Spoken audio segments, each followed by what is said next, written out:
Hi everybody, it's Hesu. We're going to be talking about ways to overcome childhood emotional neglect. So first, what is that? I think the title in itself is pretty straightforward and we can guess what that means. But basically, it's when in your childhood you experienced neglect from who was supposed to be your primary caregiver. So most typically these are going to be your biological parents. And for a lot of individuals out there, it's not your biological parents. But in any case, these primary caregivers who are supposed to be attentive to your needs, nurturing, warm, compassionate, they may not really display those things towards the children that they're supposed to be taking care of. So they may not even speak to them or acknowledge them. They may be very harsh or critical, a lot of judgments, really unrealistic expectations of the kids, and then ignoring them, for instance, or depriving them of love, nurturing, and warmth when the kid doesn't perform to their expectations. So there's a lot of different ways that someone can have experience childhood emotional neglect. And so, like I said, we're going to be talking about some ways to overcome that. If you were emotionally neglected as a child, then as an adult, you may be experiencing some of these things. Detachment from your feelings. So this might be described as feeling numb all the time. You might be very sensitive to rejection by others, and so you might find yourself going out of your way to avoid rejection, which could look like isolating yourself or not really hanging out with other people. You might also experience very low self-esteem, being overly overwhelmed at times and easily discouraged. You might experience this empty and hollow feeling like something is missing from your life, even though you can't really pinpoint what that is. You might be a perfectionist. So these are a lot of things that you could be experiencing now as an adult if you were in fact neglected emotionally by your primary caregivers as a child. And so there's a caveat here. You might be experiencing these things as an adult even if you weren't emotionally neglected as a child. So that could be an indication of something else that you may want to get checked out. I can go on and on for days probably about what kind of person would be emotionally neglectful to a child, but I think that would be a whole topic of its own.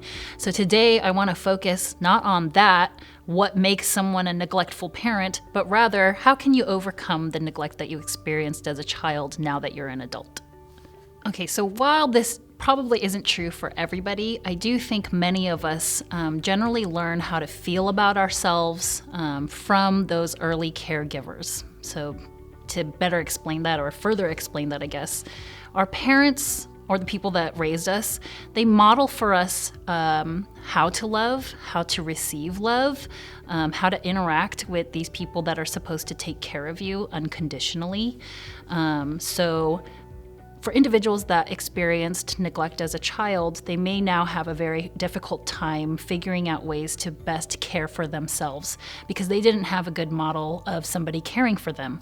So even though you didn't have this nurturing care as a child, it's never too late to start learning how to nurture and care for yourself. So, if you experienced this as a kid, then you may have this tendency to be very self-critical and extremely judgmental of yourself. So I'm telling you now that it's a really good idea to start thinking about how to be gentle, how to be compassionate to yourself, how to give yourself time and space to learn how to, now be the figure that is going to be warm and nurturing, understanding, and forgiving for your emotional needs. In order for someone to start trying to address their own needs, they have to be able to identify them. And a lot of people that experience neglect as a child don't even know how to do that. They just don't have this capability to look inward and identify feelings and needs. So it might be in your best interest to start researching emotions or even getting yourself into some kind of therapy or counseling with a professional that's trained, knowledgeable, and experienced on unraveling, processing, unpacking emotions, feelings, thoughts. And from there, you'll get a better understanding of what your needs are so that you can start incorporating more things in your life to fulfill them. If you have spent most of your life trying to disconnect intentionally from your feelings because they were too painful, then that kind of skill has been fortified for a lot of your life. So it's going to be quite difficult now to try to identify both positive and negative feelings because you've spent so much time protecting yourself from the pain of the feelings that you used to have.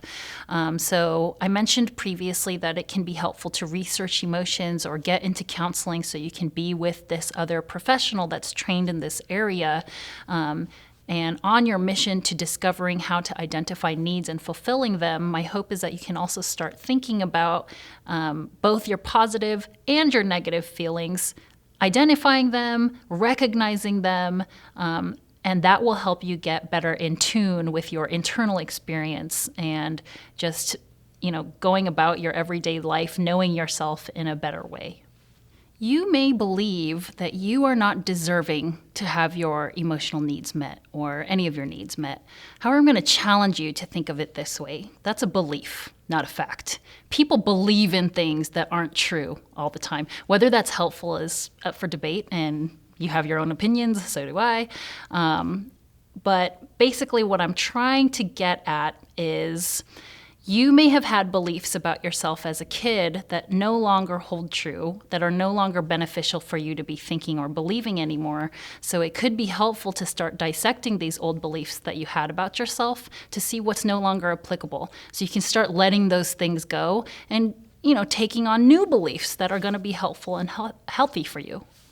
I've had somebody ask me, why is this past? Why is childhood emotional neglect so powerful? Why is it that I'm still walking around here as a 40-year-old person not able to let this thing go? First of all, that person's not being very gentle to themselves, but in order to respond to them, I would think about what they're saying. Why is it so powerful?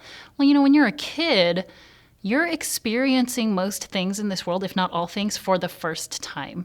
You're navigating a brand new place that you were just, born into, which you didn't choose to do. None of us do that. And so every first interaction, every early experience kind of starts shaping our perception of what is beyond, right? We all use experience in our past to make judgments about our present moment and our future, to make predictions too. So if a kid is experiencing their earliest lovers, right? Our first loves are supposed to be our parents or the people that raise us. If they're experiencing these people as being neglectful, harsh, negative, abysmal, it makes sense for them to start thinking that the world must be negative, harsh, abysmal, neglectful.